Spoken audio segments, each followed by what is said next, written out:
지구별을 여행하는 동안 자그마한 힘이 되기를 바라며 옆자리 동료 H가 함께 할게요.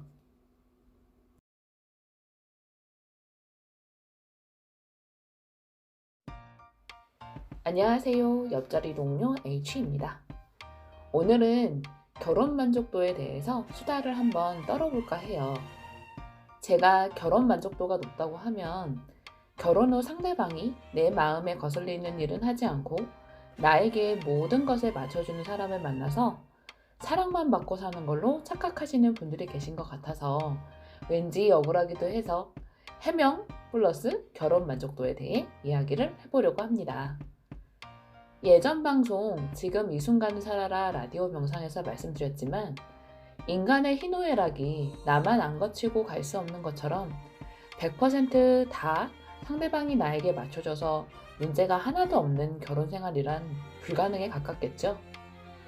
실제로 그렇다 하면 상대방이 모든 걸 희생하고 있다는 의미인데 그건 이기적인 거고 상대방은 결혼 만족도가 낮다고 표현하겠죠. 저희는 둘 다 결혼 만족도가 높다고 합니다. 그런데 워낙 남편이 동그랗고 순둥순둥 생겨서 그런지 남편이 저한테 다 맞춰주고 참고 살고 있는 걸로 아는 것 같더라고요. 매우 억울합니다. 남편이 외유내강 스타일이기도 하지만 저희는 우유 하나 시켜 먹는 것도 협의해서 결정하는 그런 부부거든요. 그렇다면 결혼 만족도를 높이려면 어떻게 해야 하냐고 물어보실 수가 있는데 결혼 전 단계에서는 결혼 만족도를 높이기 위해서 최대한 나에게 맞는 사람을 만나서 문제가 생길 확률을 낮추는 거고 결혼 후에는 서로 잘 조율해 나감을 높여가는 거지 그 이상도 그 이하도 아닙니다. 그런데 아쉽게도 많은 분들이 좋은 배우자를 만나 결혼을 잘하는 데 집중을 하느라 간과하는 점이 결혼을 유지하기 위해 어떤 노력을 기울여야 하는지는 관심이 크게 없으신 것 같더라고요. 제가 생각하기에 결혼은 쿠킹 박스를 구매해서 요리를 만들어가는 과정과 유사해 보입니다. 나와 잘 맞는 사람을 고르는 게 내 입맛에 맞는 쿠킹 박스를 고르는 것이고 결혼 생활을 잘 해나가는 건 조리법대로 요리를 하는 거죠. 그런데 아무리 좋은 쿠킹 박스라 해도 조리법이 틀리면 요리를 망쳐버리잖아요. 그거랑 비슷한 것 같아요. 결국 좋은 걸 골라도 어떻게 하느냐에 따라서 최종 상태가 다른 거죠. 그리고 사람과 동물을 비교했기에는 약간 조악하긴 하지만 반려동물을 들인 후에도 서로 간에 적응 기간이 있고 적응 기간 이후에도 서로 관찰을 통해 서로에게 맞춰가는 일을 계속 하잖아요. 사람 사이에도 이런 시간을 통해 만족도를 높여 나가야 하는 건데 이걸 간과하고 속았다 생각하시는 분이 많더라고요. 그리고 행복한 결혼 생활을 위해 꼭 염두에 두어야 하는 것은 결혼이라는 건 공동체 생활을 하겠다는 일종의 약속이잖아요. 둘만의 공동체가 됐다가 더 늘어나겠죠. 필연적으로 줄어들 수밖에 없는 개인 시간, 공간, 금전적 자유에 대한 보상을 상대방을 통해 보상받으려고 하는 경우가 많습니다. 마치 상대방이 그 원흉인 것처럼요. 그런데 사실 상대방도 한참 적응 중이라 힘겨운 시간을 보내고 있을 수 있다라는 거예요. 내가 받아야 할 것만 생각하면서 혼자만 불행의 주인공이 되지만 않아도 결혼 만족도가 더 올라갈 겁니다.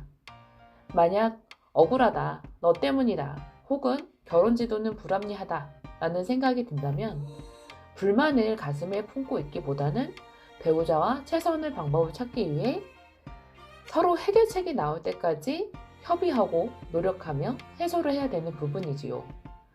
이 부분은 부부가 삶을 찾아가는 당연한 과정이지 결혼 만족도와는 조금 다른 문제라고 생각합니다. 저 역시도 최근 임신이라는 주제로 제가 포기해야 하는 것들에 대해 남편과 진지하게 논의를 한 적이 있습니다. 그렇다면 실질적으로 결혼 만족도를 높이기에 어떻게 해야 할까요?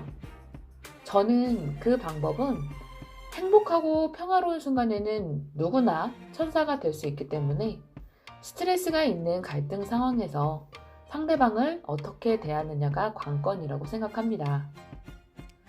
첫 번째, 나에 대해 주의해야 되는 정보를 상대에게 미리 주시시키기.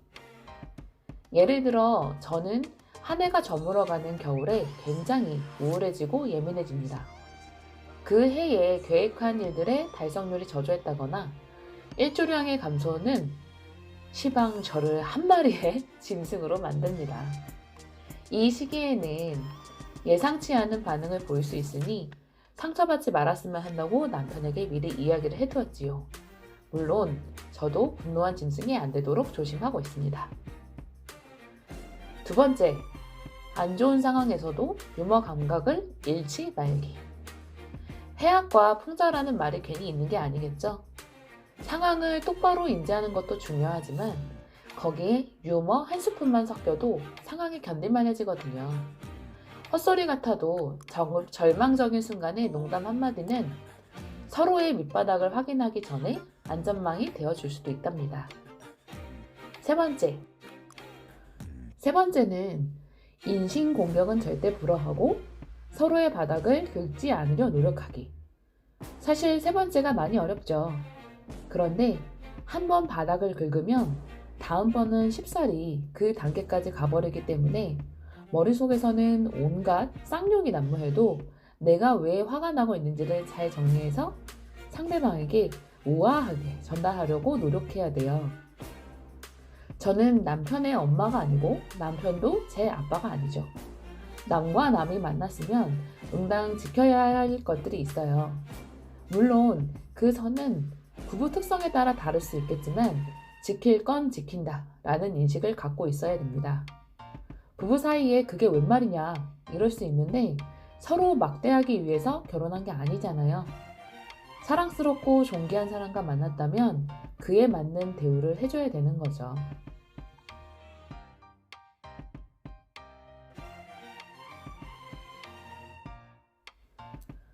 이렇게 잘난 척 이야기하지만 저도 어려움을 겪은 적이 많습니다. 전 화가 나면 머릿속에 타자기가 있는 것처럼 바로 다음 말이 다다다다 나오는 스타일인데 남편은 약간 받는 속도가 느리달까요? 그러다 보니 남편은 섣불리 제 말에 대답했다가 큰 싸움으로 번질 수 있다는 생각에 조개처럼 입을 다물어 버립니다. 그게 처음 볼 때는 정말 복장 터지더라고요. 몇 번의 갈등 끝에 남편이 저에게 당부를 했죠. 충돌이 있을 때는 자기한테 시간을 달라고. 그럼 충분히 생각해서 답변을 하겠노라고. 싸우는데 왜 시간이 필요해? 그럼 이미 그 시점에서 진 거지. 라고 생각할 수도 있는데 승자를 가리고 상대방을 굴복시키기 위해 싸우는 게 아니잖아요. 오해가 있었다면 풀어야 하는 거고 뭔가 의견이 안 맞아서 싸운다면 내가 왜 그렇게 생각하는지 피력할 시간이 있어야 되기도 하잖아요. 회의 전 준비 시간이 괜히 있지는 않은 것처럼요.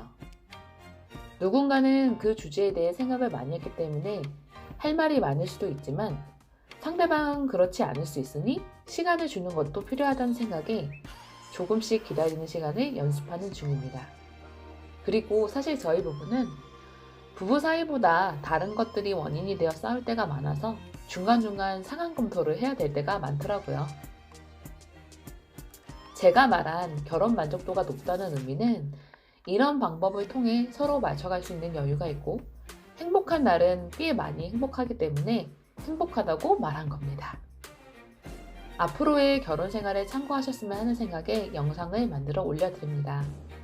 뒤에 보너스 라디오는 어느 날 맥도날드에서 햄버거를 먹고 있었는데 남편이 급작스럽게 바로 그 자리에서 만들어서 불러 제끼던 노래랍니다. 그러고서는 나만 이런 생각해? 그런 거 아니지? 막 이랬었는데 한번 들어보세요. 인생에는 유머가 동반자죠. 그리고 저도 우울한 날에는 가끔 들어보면서 혼자 웃고는 한답니다. 모쪼록 제 영상이 도움이 되셨길 바라며 좋아요 꾹, 구독 신청, 알림 설정, 댓글 부탁드립니다. 그럼 다음에 봐요.